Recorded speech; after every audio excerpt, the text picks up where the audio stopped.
Hello and welcome to your favorite daily comic book YouTube channel, Cartoonist Kayfabe. My name is Jim Rugg. I'm Ed Piskor. We're going to be looking at 5 of the best Army comics of all time. And military comics certainly have quite a history as a genre. These are a little bit special because these are actually published by and for the men and women in the armed forces. So this is going to be an exciting episode. It's one I've been wanting to do for a while.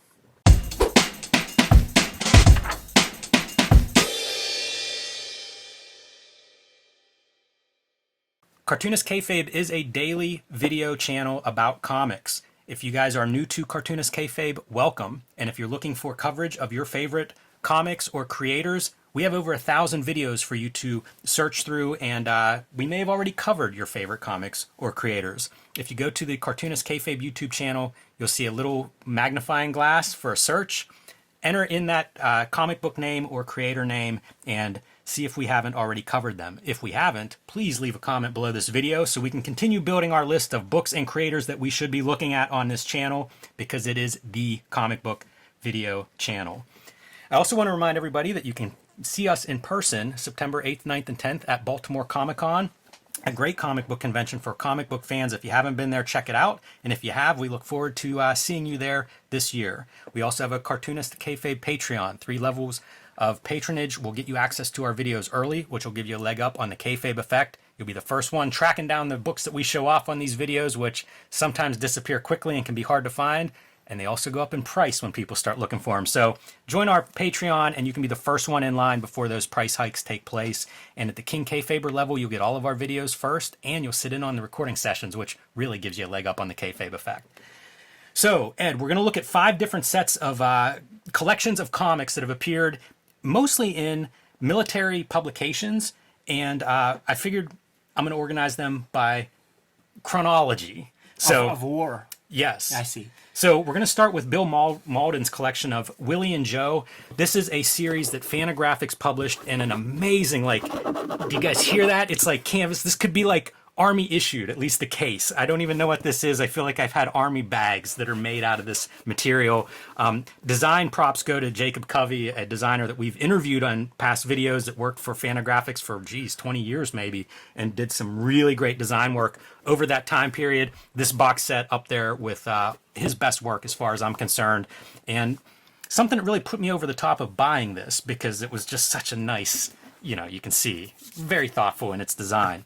Bill Mauldin, meanwhile, one of the most celebrated cartoonists of all time, the youngest to ever win a Pulitzer Prize. I think he was 23 when he won a Pulitzer Prize for the comics that are contained primarily in Volume 2 of this series. But he joins the military in 1940, and right away he starts doing cartoons for his division, 45th out of Oklahoma. And what I have found in doing, putting this video together, there were, virtually every single Army base had its own newspaper. Sometimes they were weekly or whatever, they'd be produced on the base and stuff. But this is one of the great parts of this video is all of these books have a lot of context. There's a lot of extra material about the creators, about where these things saw print. And in this case, this intro is written by Todd DiPastinio, who did the biography of Bill Mauldin. I had the pleasure of watching him speak at an event at Veterans Day and talking about this cartoonist with a room full of veterans. Let me tell you, as good of a comics event talk as I've ever seen in my life. And it's always interesting to me to see comics that really connect with non-comic readers. And the story of Mauldin is just phenomenal. For one, great cartoonist, and was able to capture the infantryman. He was an infantryman, so able to capture that point of view. Like, he was in the European theater of war and was really, going through the mud with everybody else and wishing he had dry socks for his feet, and able to capture that enlisted man point of view. Towards the end of his life, as Pastino was writing or getting to know him for, as a biographer, he ends up in a retirement home, and there's his story gets released publicly, right? That he's in this position, he's basically dying, and people start sending him letters. Over 10,000 people sent him letters, would send him clippings, because these comics meant so much to these enlisted men who weren't able to write home and capture what they were experiencing. But he would receive letters that would have the old yellowed clipped out cartoons, because that's what the men would cut out and send to their family back home, and the family would cherish that. In some cases, the men didn't make it home. Right. You know, and that was their experience of the war that they were trying to communicate with their loved ones back home. And whenever Mauldin fell ill towards the end of his life, those people were reaching out to him to let him know exactly what this meant to them and to, you know, both the men and the people at home. Pretty partway through the war, some of the writers back home, journalists, tap into what he's doing. And it sets him up for things like syndication and book deals because this stuff, again, captures a piece of history as it was unfolding in a way that really couldn't be communicated any other way. This is one of those testimonies to what comics and what cartooning can really do, where it can transcend language and words alone. And with the help of, you know, a couple of big news stories, Bill Mauldin becomes one of the best known. I think when he comes out of the Army, they describe him as the best known enlisted man in the Army. And it's a result of these cartoons that really spoke to everybody. And of course, Fantagraphics, they're going to put out a collection like this. It means we're going to get end notes on some of the comics that run through here. There's a lot of interesting notes on how they were put these books together because they're printed, as you can imagine, very, very cheaply in a theater of war. There's no record of some of these things. So it was hard to put together a complete collection and try to piece together this broke down newsprint. But there are some originals and things, a lot of which ended up in the Library of Congress. So they are available for people to track down. So you're seeing like original art, you know, almost an artist edition of some of this stuff. And you also see him using different tools because these are drawn literally in the middle of a war. So you used what you could find. You can see duo shade paper and stuff too. You know, like it's interesting what materials he was able to get hold of at that time. But great notes and ancillary material around these. And this stuff was so popular that it actually got the ire of General Patton. And this set up a meeting between Mauldin and General Patton. I'm sure he noticed the propagandistic value of the artwork and stuff. He wasn't happy about it. Really? The way they were supposed to meet was no rank, is the way they described it. That meant we were going to have a face-to-face talk about this. And, you know, let's be honest. Now, of course, it's General Patton. I don't know if that dude ever took off the rank, but did not get along. And Dwight Eisenhower had to actually step in to stop Patton from... Patton will fuck people up. Yeah, he got in trouble exactly a right. lot for beating people up. He was not happy, and it was Eisenhower who basically went to bat for Mauldin, you know, pulling rank once again as the commander of the European forces, and basically said there's a value to this. You know, it's a way for these enlisted men to kind of like vent, which was Mauldin's point of view as well. These, I flagged a couple of comics that were in Patton's possession at this meeting. This video is brought to you by the Cartoonist Kayfabe Patreon. 3 different levels will give you access to our videos early, and at the King Kayfaber level, you'll get access to all of our videos first to offset the Kayfabe effect, and you sit in on the recording session, which really gives you a leg up. We are also working Cartoonist. The best way to support Cartoonist Kayfabe is to buy our comics, and coming out in time for Christmas, Hip Hop Family Tree from Ed Piskor. 500 plus pages collecting all of the Hip Hop Family Tree in one handsome volume, along with 140 pages of extra back material, notes, art that hasn't been reprinted before, new art created just for this volume. Red Room, Crypto Killers, is the latest series in the Red Room universe. There are 2 volumes in trade paperback, and this 3rd volume is being published right now. Issue 3, recently published, features Latchkey Kids, now known as Switchblade Shorties, which is Ed's ongoing daily comic strip. This is the first appearance, so you may want to add this one to your collection as a key back issue. X-Men Grand Design is going to be collecting all 3 volumes into one edition, also in time for the holidays this year. The X-Men Grand Design Trilogy, you can pre-order that one now. My latest comics, True Crime Funnies, self-published, featuring 3 non-fiction stories, including 2 wrestling stories, available on my website or my Patreon. Young adult graphic novel, The Plain Janes. Street Angel, Deadliest Girl Alive, featuring the homeless ninja on a skateboard, collecting 8 complete stories. This is my action superhero series. And a new volume of Street Angel will be due out later this year in November, also from Image Comics. Get Princess of Poverty and Deadliest Girl Alive to have all of the Street Angel comics. And Hulk Grand Design, my contribution to the Grand Design mythos, celebrating 60 years of the Incredible Hulk. And now back to the video. Here's one whenever they are being welcomed into this French town, right? They're liberating stuff. And you can see our commanding officers are getting hit with tomatoes and things that some of the enlisted men are throwing at them. General Patton did not appreciate that at all. And here's another one that Patton had pulled where you see we have an opera house, but they're going to be entertaining the men. So girls, girls, girls. Enlisted men going in the front door. Officers, they're going to the same show. Right. They're just not doing it from the public street. And it was this tension between the officers versus the enlisted men that made Patton uncomfortable, but also really allowed Mauldin to connect to these people. And I didn't pull it out of this collection, but in the intro to Mail Call, it is written by Bill Mauldin, and Mail Call is Milton Caniff's answer to World War II and trying to do something for the enlisted men. And one of the strips from this forward, these are both Bill Mauldin comics. You see here, Joe, yesterday you saved my life and I swore I'd pay you back. Here's my last pair of dry socks. One of the stories that really got to me whenever I heard about his life is there at the end, people would send socks to him. Oh, that's sweet. Yeah. That gives me chills, man. Yeah, really, again, you think about what comics can be at their highest level, and here you go. Here's another amazing one. Just give me a couple aspirin, I already got a Purple Heart.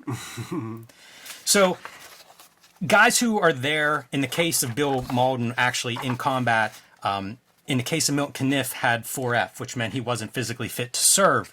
But if you guys know Caniff and his work with Terry and the Pirates and Steve Canyon, patriot through and through, definitely a champion of the armed forces. To his detriment, he carried that tradition on through Vietnam, and that was the downfall of the Steve Canyon strip that he was doing at the time. The culture changed, and the younger people, they obviously were not into the Vietnam War, but he was still of that mindset of rah rah rah, America could do no wrong, we wouldn't be in a war for no reason, and the American people were just like, you know what, maybe we don't need Steve Canyon anymore. Yeah, it is sad, when you have 60 years of public life, every day in the newspaper, and you're an old man at that point. You're not learning new tricks. But during World War II, what he decided to do, since he couldn't serve, is did a little bit of art for the armed forces, but then he starts doing a strip that's going to be syndicated.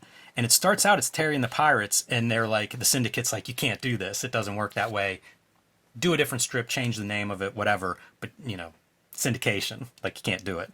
So what he comes up with is Mail Call, a strip that was designed specifically for syndication with the armed forces. And like I said, a lot of these bases, they would have their own newspapers. There were also big papers like Stars and Stripes that would kind of serve everybody, Overseas Weekly. There were some of these giant publications that went just to military bases, but there were also local papers.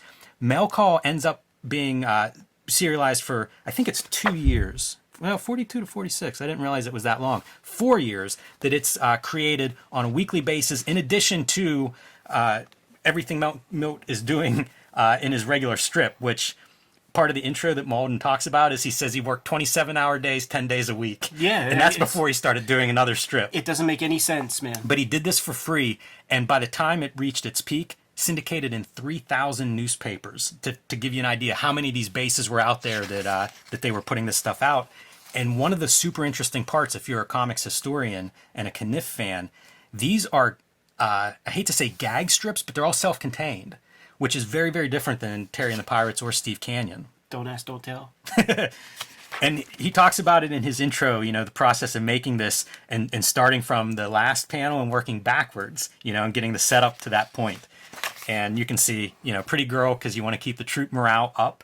One of the themes in the work that we're going to be looking through, most of the intros have the idea of it was a different world. It was a different time whenever we were doing this stuff. Oh, because it's just a lot of chauvinistic stuff or something? Yeah, absolutely. But again, this at this point, we're looking at 75 years ago. Sure. 80 years ago almost.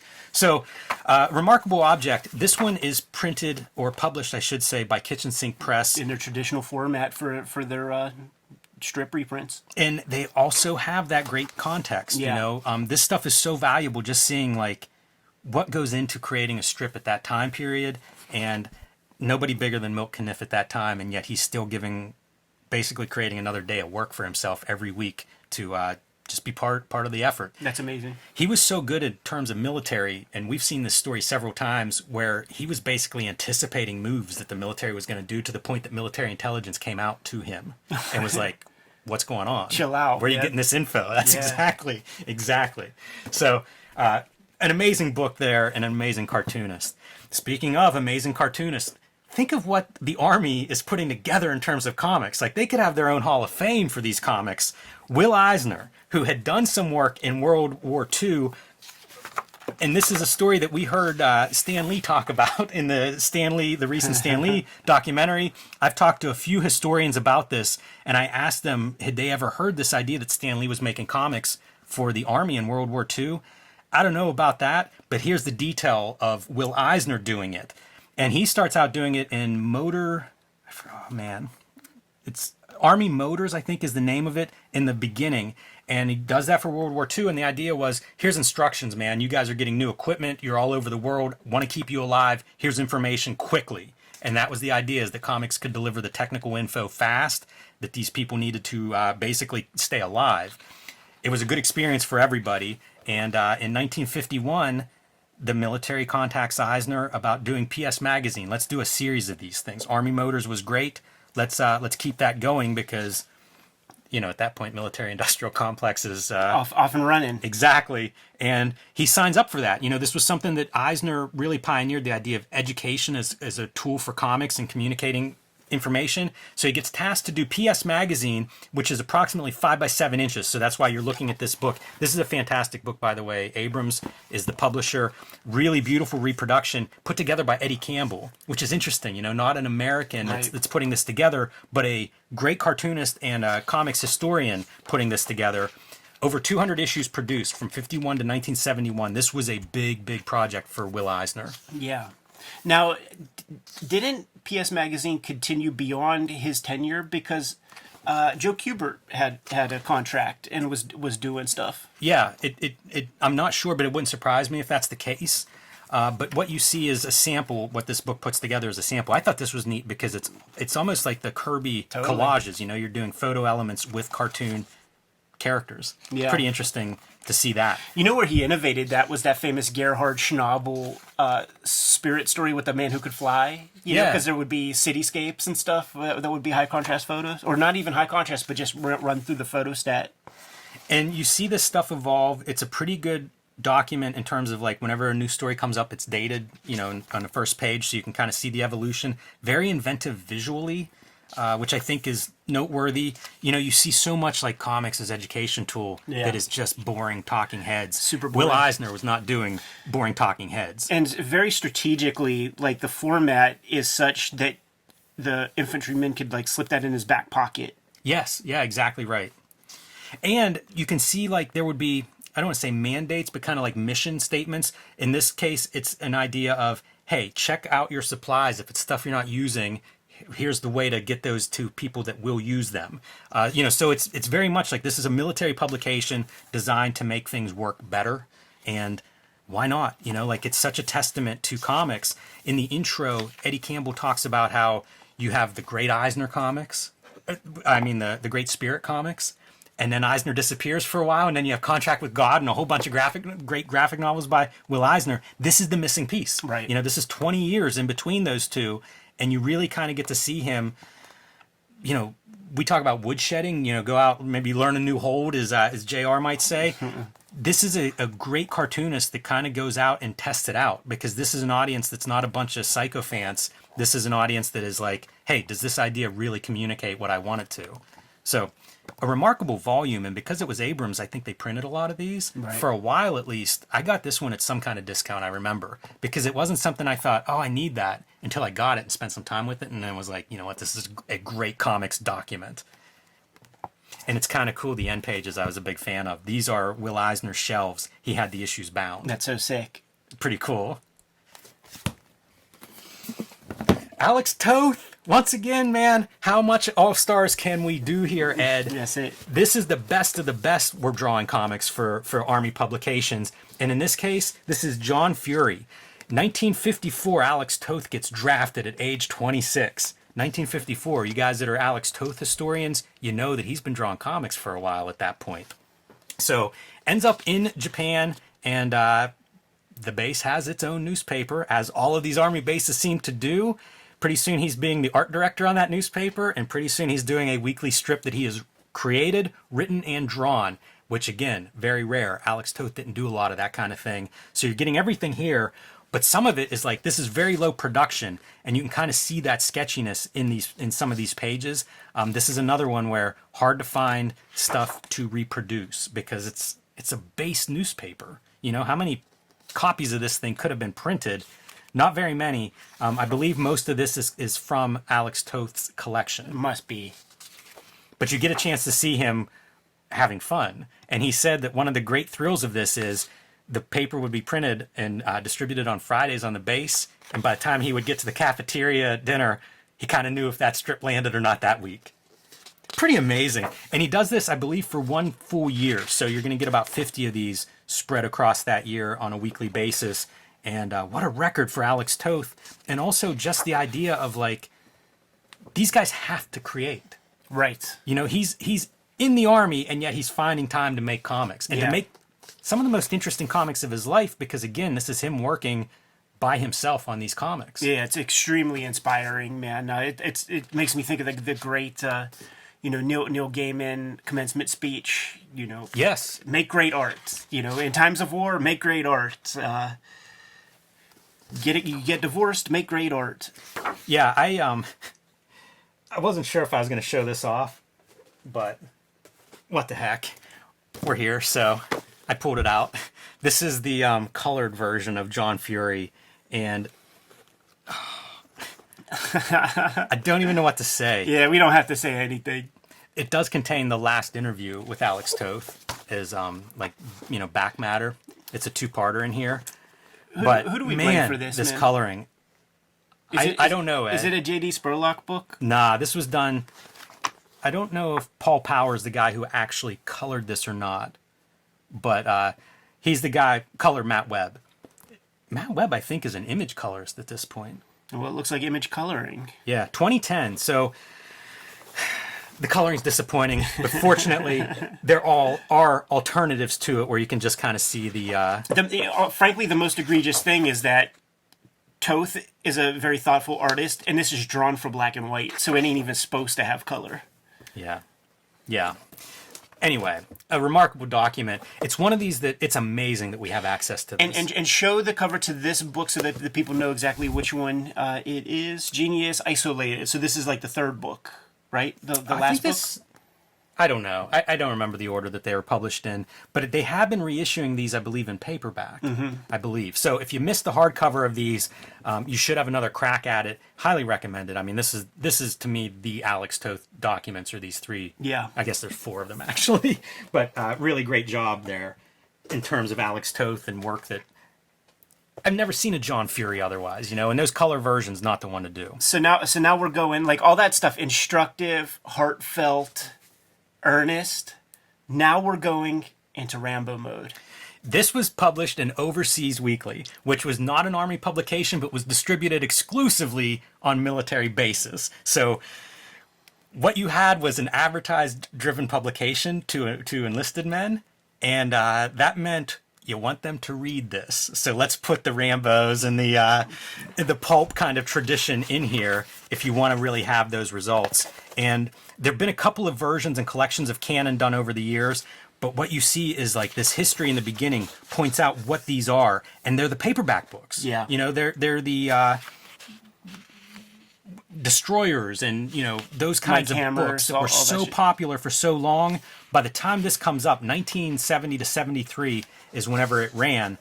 Those books were basically on their way out at that point. So this is one of those last like super square-jawed hero kind of character, tough guys. And part of that intro is saying it's a different time period because, boy, is this a sexist strip. But that's kind of what you get at that time. Late 60s, this is very much in a different time frame. Yeah, he's an old-ass dude. First appearance, Heroes, Inc.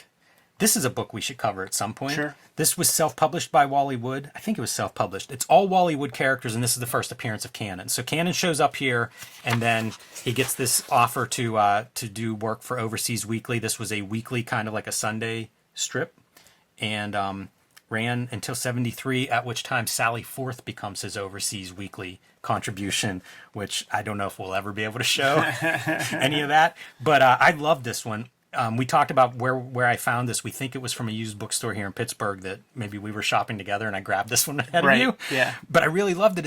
It's very much, you think of those action movies that you see at the video store in the early days in the 80s of like, just get it out on video, and it's kind of a cheap budget action movie with, tropes and kind of that hero that's two-dimensional. But as a kid, that's what I liked. It's pulp heroes. That's all.